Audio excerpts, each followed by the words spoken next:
Hi, everyone, and welcome back to another Conversations of Student Impact interview. Today, we're joined by Amanda Sutera, former school leader, head of curriculum, instructional literacy coach, and consultant from Hands on Heads Consulting. And she works with primary and secondary schools to improve literacy achievement and build teacher capacity in literacy years 5 to 9. So, thanks for joining us, Amanda. So I want to ask you, if a teacher said scaffolding is only for their struggling students, how would you respond? I would clarify what is it that we mean in terms of scaffolding with the teacher. So, to me, when I think of scaffolding, I think of three things. I think of support, I think of structure, and I think of success. So, if we think about support, scaffolding is that support for students. So, we're helping them, and help can look different in different contexts. So, it could be materials, it could be resources, it could be different measures that are in place. If we think about structure, it's about that differentiation for students. So the structure of the lesson, or perhaps the learning experience, or the planning, or the instructional model that's in use, and how long do we stay at a particular phase or stage. And then if we think about scaffolding in terms of success, well, we think of learning intentions and success criteria and putting measures in place for the students, or essential understanding in some contexts, for the students to achieve that learning objective that we've set out in the lesson.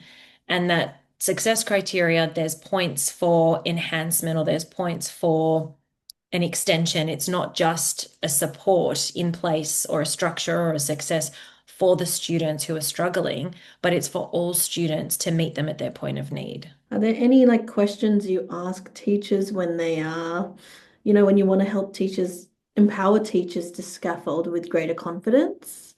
So I would ask them, what is it at the moment? What does their scaffolding look like? What measures are in place? What resources?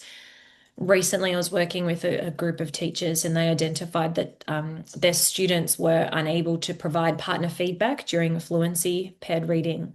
And so we created a graphic organizer, a template with really specific things for the students to look for, elements of fluency. And then that became the scaffold for all students. But within each element of that template, there were varying degrees of complexity. So students who were achieving at standard were able to access that. Students who were achieving below and above were all able to access that. And then when I observed the teachers in a follow-up lesson, they removed that level of scaffold. And then they were able to replace that with something that was a little bit more generic. But because the students had had the experience of the scaffolding first, they were then able to apply the specific feedback to their partner in the subsequent lesson. What tips do you have for leaders who want to empower their teachers in terms of scaffolding to support all students in reading and writing? I'm a really big believer in leaders being informed leaders in order to make informed decisions and choices. So, knowing their teachers and knowing the students, and thinking about the types of supports that are accessible to leaders in their schools, depending on time, budget, resources.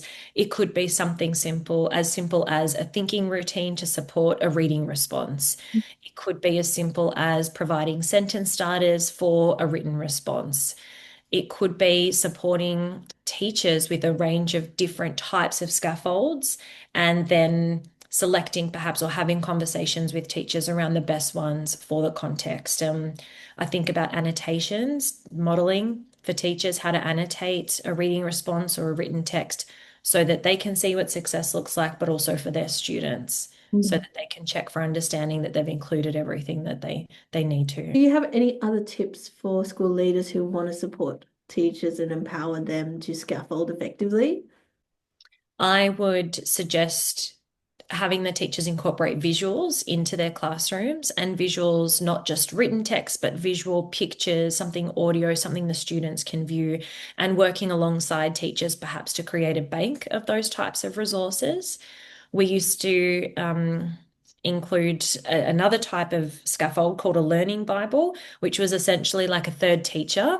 So the teachers would have a third teacher on the wall, but the students would have in their learning Bibles just a display pocket. And each time we made a reference to a rule or something that the teacher was modeling and demonstrating in a way that the students were going to come back to the information, or they needed this type of context for a future lesson, they would put it in their learning Bible so that there was constantly a reference for the students to go to, that they had all of these scaffolds in their classroom. For school leaders watching right now, what are 3 tips you have to help us empower our teachers to scaffold learning effectively? First and foremost, as I mentioned before, being a really informed leader. So knowing your students and knowing your teachers. And that comes with the relationships, that comes with the psychological safety, it comes with connection. So being really aware and across what's happening in the school context and the needs of teachers as well as the needs of students.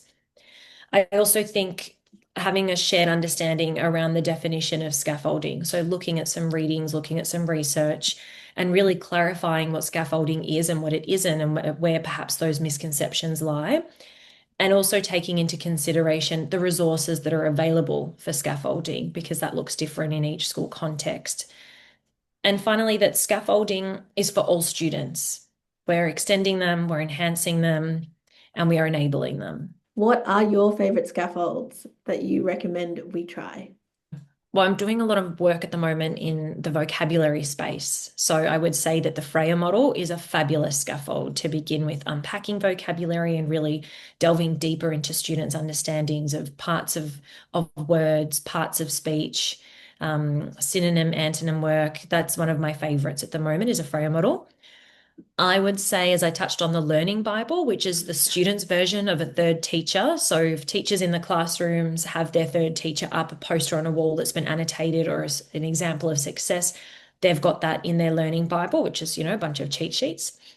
And then finally, I would say back to what I was referring to before, the partner feedback template. I created that based on what my coachees needed for their students. So I would say that they would be my top 3 at the moment. So, Amanda, if as a leader coach, a teacher comes to you and they say, look, I need to scaffold this lesson, but I've got 5 different groups of students with different needs, and I don't have the time to like find 5 different activities for them, how would you approach this? What would you say? Yeah, great question. This comes up all the time. I would always go back to the learning intention or learning objective or the curriculum. So, what is it that we want the students to know, be, do, understand? And then from there, what learning experiences or activities have been planned? And then asking the question, what support do you need to get your students to achieve that learning objective or intention or achievement standard? And then if with permission, we've asked as coaches that they're happy for us to share, I might share a resource or I might share an idea to create a template or an organizer to support the students in achieving the learning objective. Amazing. Were there any other questions you might ask as well, the teacher? If I would ask the teacher, what do you know the students can already do? hmm, So what sort of skills are they demonstrating? What sort of understandings are they demonstrating? Um, what what sort of skill, what do you know they can do? Where do you need to take them? So what might be their next step? So even though we have a learning objective, what might be the next step? And then asking what success might look like. What are we looking for? And then how can we check for that understanding to see if they've achieved that? and what scaffolds can we use to support that as well? Yeah, Yeah. scaffolds in terms of resources, materials. Sometimes Hmm. people are an example of scaffolds. Sometimes a sentence stem is an example of a scaffold, or manipulatives are an example of scaffolds, Yeah. or having a text there for students to refer to. That's an example of a scaffold. Well, thanks so much, Amanda. I really appreciate your insights, and I'm sure schools will find this helpful. Thank you so much, Steffi. Thanks for having me.